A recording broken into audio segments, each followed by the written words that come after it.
Stop unwanted charges on your Amazon Prime Video account. I'm Roberto from System Sleek Guides, and here is how to set up a purchase pin in 4 simple steps. Step 1. Open Prime Video on your browser or device and navigate to your account settings. Look for the profile icon in the top right corner. Step 2. Scroll down to find Parental Controls. This is where you manage all access and purchase restrictions for your account. Step 3. Select Prime Video PIN. Enter a secure 5-digit code that you'll remember but others won't guess. This PIN will be required for every purchase. Step 4. Ensure the purchase restrictions toggle is set to On.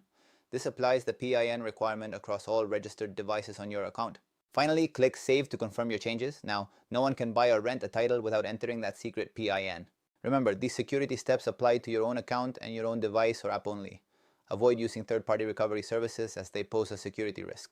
That's it! Your account is now secure. For more one-click tech tutorials, hit that subscribe button for System Sleek Guides. I'll see you in the next one.